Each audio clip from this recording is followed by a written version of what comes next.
Hi everyone, I'm Whitney and I post a new tutorial every week to help sewers of all skill levels learn new projects and techniques. This week I have a really fun bag to share. It has a zipper on each end, and when it is folded over it actually creates two different separate pockets.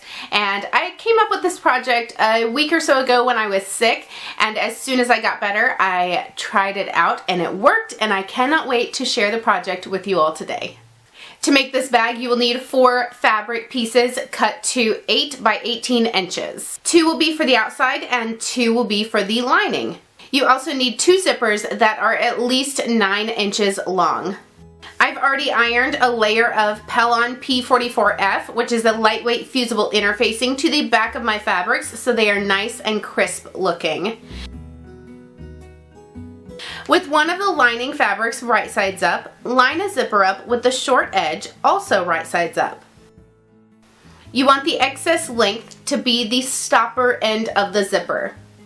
Then lay one of the outer fabrics right sides down. Make sure all the layers are lined up nicely.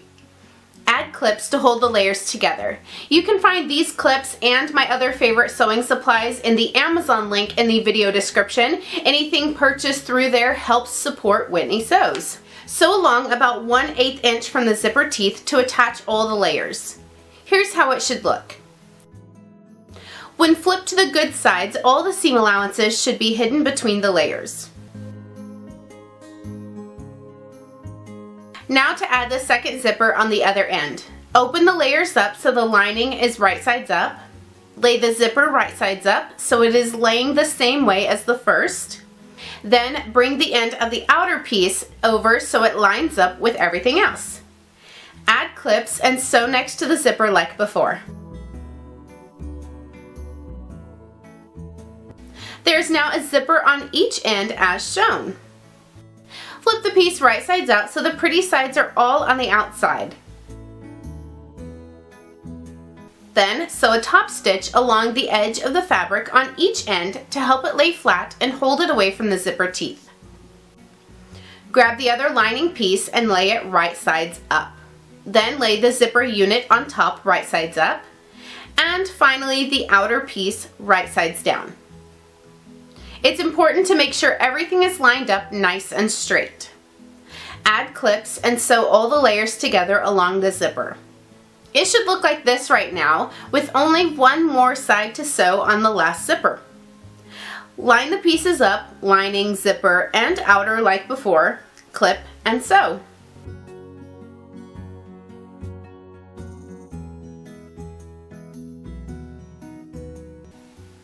You should now have a loop of fabric with the 2 zippers equal distance apart. Flip the loop so all the pretty sides are on the outside.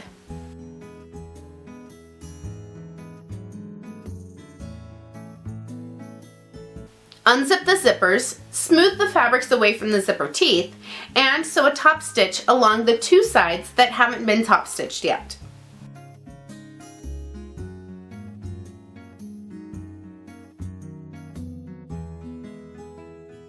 Make sure the zippers are halfway unzipped at this point, and flip it around so the 2 lining pieces are right sides together and the 2 outer pieces are right sides together.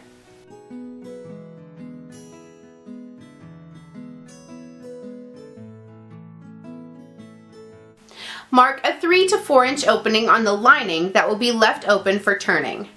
Make sure it is not in the center of the lining but shifted to one side. Add lots of clips and sew around the loop on both sides. Backstitch at the beginning and ending each time, and remember to leave that opening for turning. While I'm sewing, I wanted to throw a quick shout out to my friend Ashley. She has a YouTube channel called Charmed by Ashley, and she posts a lot of great sewing tutorials. We have a pretty similar style, so if you like my videos, you definitely should check her out. I will link to her channel in the video description. Ashley doesn't know I'm mentioning her, so let her know that I sent you. I'm going to add a set of snaps to my bag, so I grabbed 2 scraps of fusible fleece to iron onto the inside of the bag to make sure the snap is nice and secure. If you don't want to snap, then skip this step. I'm placing them on the polka dot fabric, which is the side that will fold together when the bag is completed. Carefully cut off the zipper ends so you won't have that bulk on the inside of the bag when it's completed.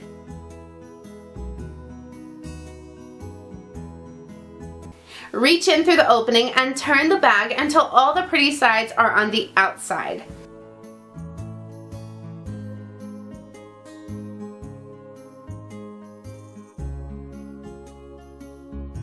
Then you will need to work the lining back out a bit so the seam allowance of the opening can be tucked inside and top stitched close.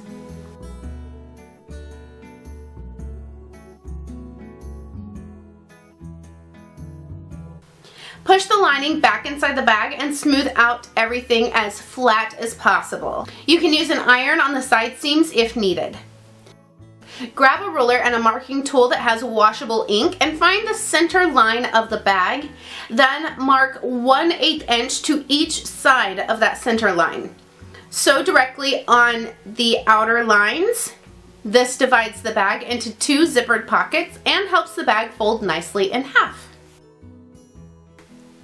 Then I grabbed my snaps and decided on what color I liked. I will have my step-by-step snap tutorial linked in the video description so you can see how to properly install them.